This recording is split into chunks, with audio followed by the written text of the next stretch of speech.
Mike, I gotta see this. Terence Crawford, tremendous fighter. You're a big supporter of his. He wants to move up 3 weight classes and fight Canelo. What do you think? Yeah, he can do what he wants, but I don't think that's a good idea. Why?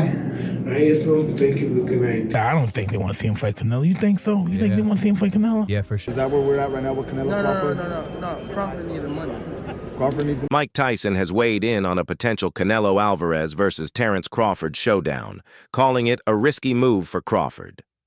I don't think it's a good idea, Tyson said, pointing to Alvarez's punching power, slick head movement, and relentless pressure. Tyson argues that Canelo's size and aggressive style could overwhelm Crawford, making the matchup dangerous. While he respects Crawford's considerable skill set, Tyson believes the risk far outweighs the reward, and doubts it would be a smart decision for Crawford to take the fight. I gotta see this. Terence Crawford, tremendous fighter. You're a big supporter of his. He wants to move up 3 weight classes and fight Canelo. What do you think? Yeah, he can do what he wants, but I don't think that's a good idea. Why? I just don't think it's a good idea. You know, I don't think, what would he have? I don't know. I just don't think it's a good idea. People have done things crazy like that before.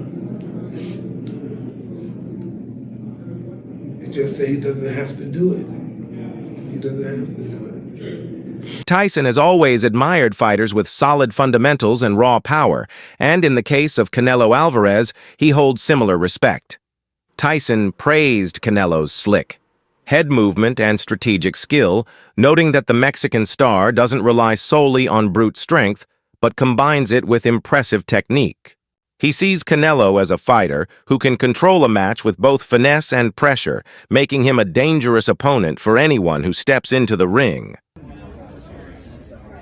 I think Canelo should beat him, overpower him, but Canelo's not moving his head no more. The other guy was hitting him. And that's what gives the other guy confidence because he believes he can hit. Mike Tyson strongly opposes Terence Crawford moving up in weight to challenge Canelo Alvarez. He argues that Alvarez's natural size advantage, combined with the strain of leaping multiple weight classes, would put Crawford at a serious disadvantage. Carrying extra pounds could sap Crawford's speed, stamina, and punching power, all of which are critical at the elite level. Tyson believes those losses would nullify the strengths that Terence Crawford calling out Canelo. You know, I don't like that fight. Why not? I don't like that fight. It's just too much weight, you know. And he had a close fight with the last guy he fought, Terence, because this guy was big and he was awkward. He was really awkward. He shouldn't have fought that guy. He should have fought a guy that would just come straight at him. The guy was too awkward. He's herky-jerky, yeah. Although Tyson doubts the wisdom of Crawford fighting Canelo, he has no doubts about Crawford's talent. In Tyson's eyes, Crawford can hold his own against anyone, a belief reinforced by Crawford's dominant showing versus Israil Madrimov. Tyson's objection is not about ability, but about risk versus reward. Jumping in with a much bigger Canelo to chase history, he says, simply isn't what fans are asking for and isn't worth the danger involved. Last fight. Yeah, but In L.A.? Yes. You went to it. What'd you think? I thought that was a tough guy, and that guy gave, you know what I mean? I'm glad that he came back the last 2 rounds. You know, that guy was very awkward and strong. Super awkward. Yeah, and this guy fights anybody. Crawford fights anybody. Yeah. I don't agree with that, you know, because you got to look good in order for you won't mess up your next fight. Because if you fight this guy, you don't look good, the fans say, I don't want, he's not going to look good or win with this guy. You got to constantly have fights that you know and fight a guy that's going to make you look good. The guy got to pressure you or something. You know, this guy's running around.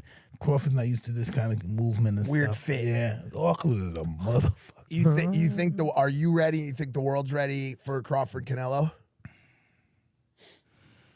I support Crawford and Canelo both, but I mean, it's the fight people want to see, right? I don't think they want to see him fight Canelo. You think so? You think they want to see him fight Canelo? Yeah, for sure. It's why I think it's what Crawford wants too. Right? He wants to fight him too. I think he wants to make history. It's a big fight. Well, that's to make history is worth doing it. Yeah, I think he's one. They're pressed for a prediction. Tyson refused to label Canelo Crawford a true 50-50 fight. He conceded that Crawford possesses the power to stop anyone, but not, in his view, Canelo. Tyson's hesitation underscores his belief that Crawford's skills, impressive as they are, won't overcome Alvarez's size and tactical edge. To Tyson, the bout looks far more. I want to say Crawford. Why everybody say 50-50? You don't think it's 50-50? 60-40, but you gonna tell him which one? You think Crawford can stop him? Crawford can stop anybody.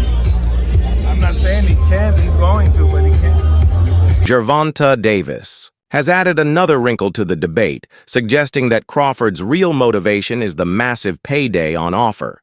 Davis argues the bout would likely be the biggest check of Crawford's career. He also points out that smaller fighters, such as Yuriorkis Gamboa, have managed to hurt Crawford in the past, implying that moving up to face the far larger and more powerful Canelo would be No. Crawford needs the money. Crawford needs the money? Yeah, he needs the money. You think he had a chance to win? But what makes you say that? You know, I mean, He needs the money. I'm telling you.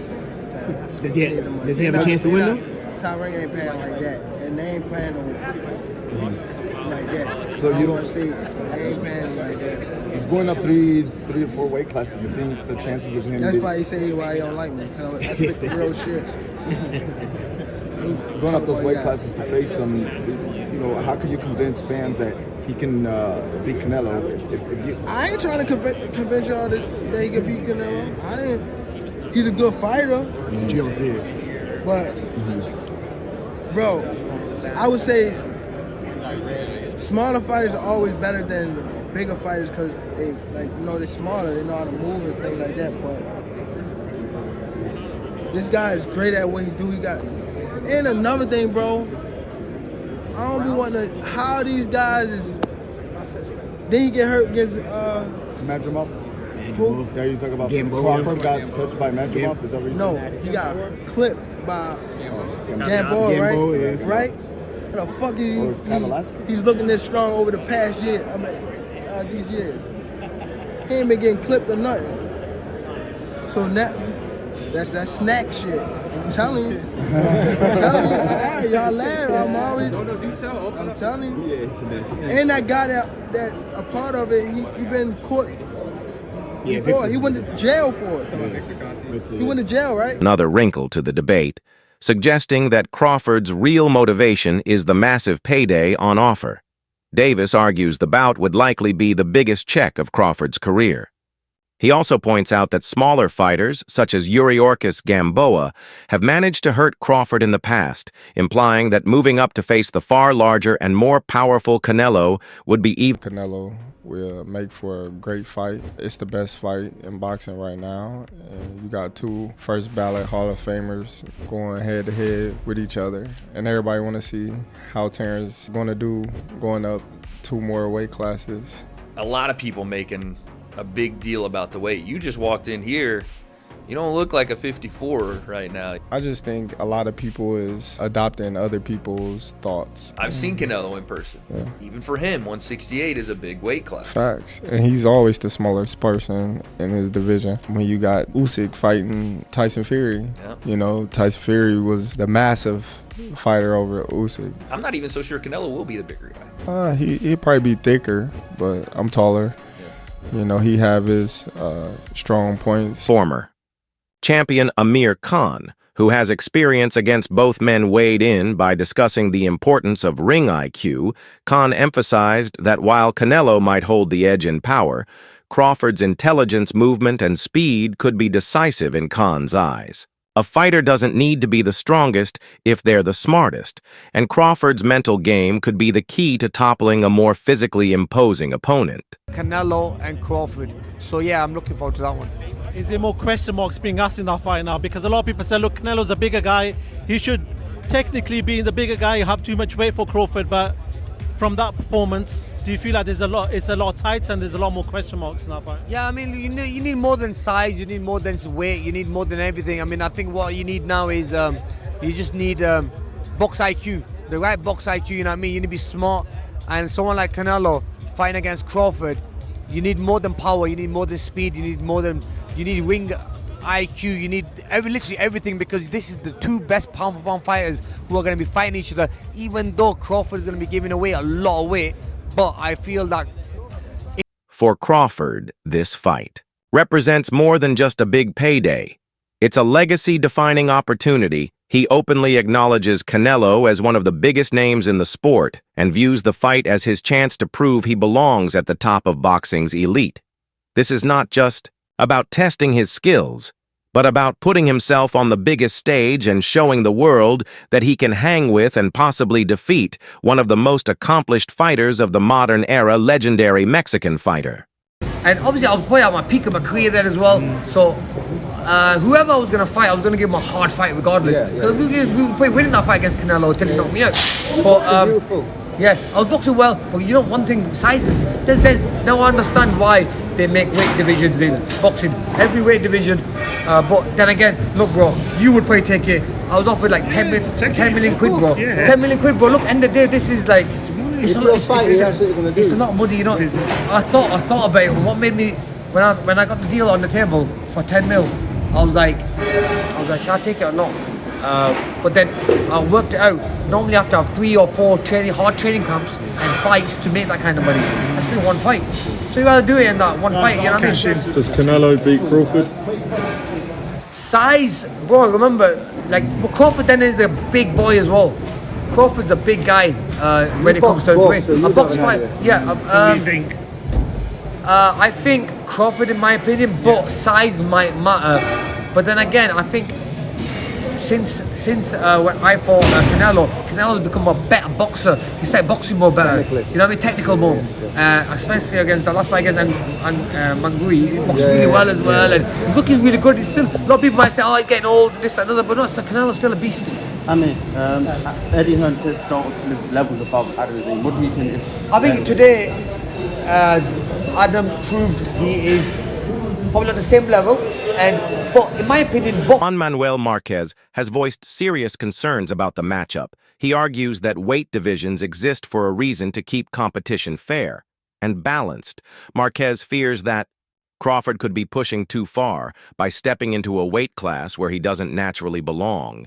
He warns that even the most talented fighters can suffer when they abandon the physical advantages they once held at lower weights. I like the fight because Terence Crawford is a good fighter, but in the sport of boxing, it has divisions.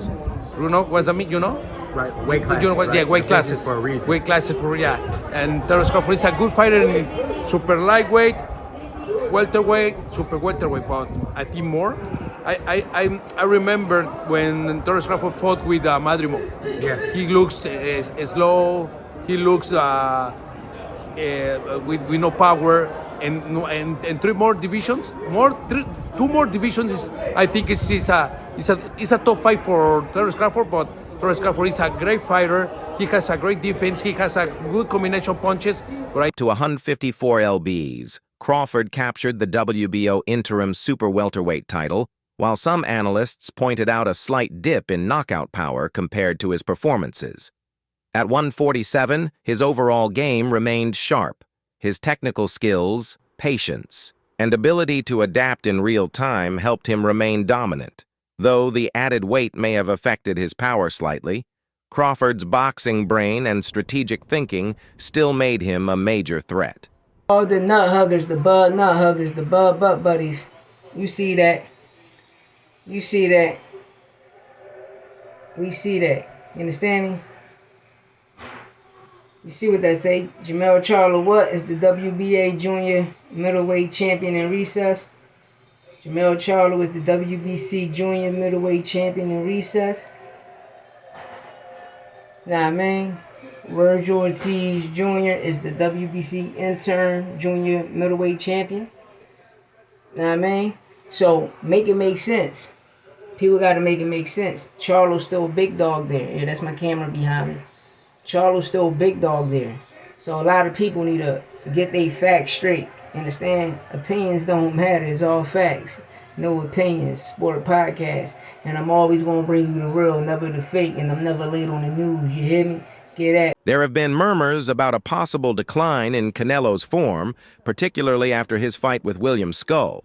Observers noted that he didn't look as dominant or agile as he once did, while still a force in the ring.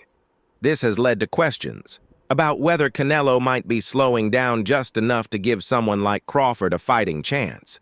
Though Canelo won that bout, The performance sparked more concern than... How much does Canelo actually have left in his pro career? The fight was finished, and then they brought Terence Crawford in the ring to announce that mega fight in September, and that leaves me with even more questions, and thank God they did that, because actually it gives us a few interesting talking points. William. Skull Canelo's recent opponent didn't break down the fight in detail, but acknowledged the hype surrounding the possible Alvarez versus Crawford clash. Skull understands the gravity of such a matchup and the excitement it's generating among fans, and fighters alike even without deep analysis. His comments highlight the fact that this bout has captured attention across the boxing world. Another name that's thrown support behind Crawford is super middleweight contender David Benvitz.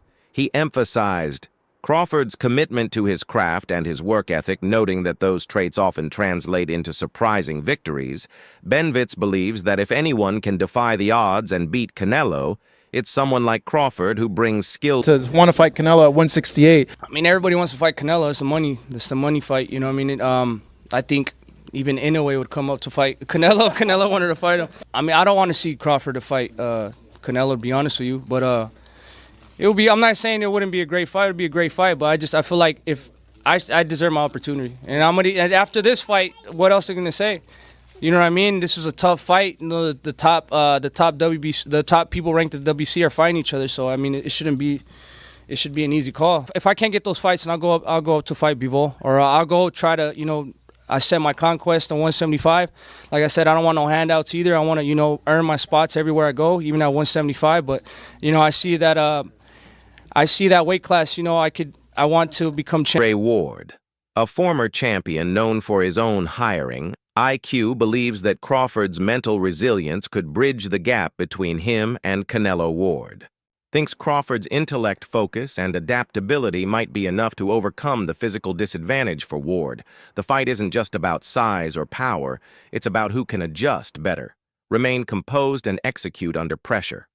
I'm going with Terence Crawford, big weight jump, a dangerous fight, but somebody's got to prove to me that they can break Terence Crawford's will and that he can't figure it out against you. It ain't no disrespect toward Canelo, but I've said this the last couple of years. I'm not betting against Terence Crawford against nobody right now. You got to show me. Shakur Stevenson didn't hold back in his praise of Crawford. He referred to him as a fighter capable of handling any style or size. Stevenson noted that Crawford's versatility is his biggest strength, allowing him to tailor his approach to any opponent. Whether facing a brawler or a technician, Stevenson believes Canelo said he don't. He's like, Canelo, man. Canelo got to get off that man. I think the best versus the best. You don't think the size difference is going to play a factor again? I mean, that's y'all opinion. Yeah. That's everybody else's opinion. But my opinion is different. I think that Bud could do anything that he want to do. I think that with Charlo, it was just a different story. I think Bud got the skills that could keep him at that high level with Canelo, where the size won't play a part. And I seen, honestly, like, Canelo is a great fighter. I don't take nothing away from him. Veteran boxer Nonito Donaire added his perspective by highlighting Crawford's excellent footwork. And Mobility Donaire argued that if Crawford can stay on the move and avoid getting trapped, he could frustrate Canelo and take control of the fight. Footwork might not be as flashy as power punches, but in this high-stakes battle, it could be the very thing that tips the balance in Crawford's favor. Canelo's a stronger guy, the bigger guy, but in the fight with a guy that moves around, and if Crawford uses his skills and his legs and his technique and just his ability, I think he can win. He can win the fight in decision, as long as he doesn't get hit with those big shots from Canelo. Terence Crawford has had one fight above 147 pounds, and everyone, including Terence Crawford, will tell you that was not his finest performance against Israel Madrimov. He is older than Canelo. He is coming up in weight. He is coming off a long layoff. I can't look at Canelo Williams' school and say, you know what? Canelo is too far in a decline to beat Terence Crawford. Not until I've seen what Terence Crawford looks like at 168 pounds. Yeah, same here. And even though we could see Canelo Alvarez diminishing, we're still going to favor him because he's been in there with the bigger, stronger men. Crawford's not going to be able to hurt him. Crawford will be able to pepper him up, win rounds. Like I tell you, I have an image of Canelo Alvarez after the fight. He's going to be bloodied and bruised because he's going to get pot-shotted. He's going to throw 2-3 punches, pepper him up, and they get an angle. Then once Canelo starts realizing I'm falling behind here or I'm getting hit too much, I got to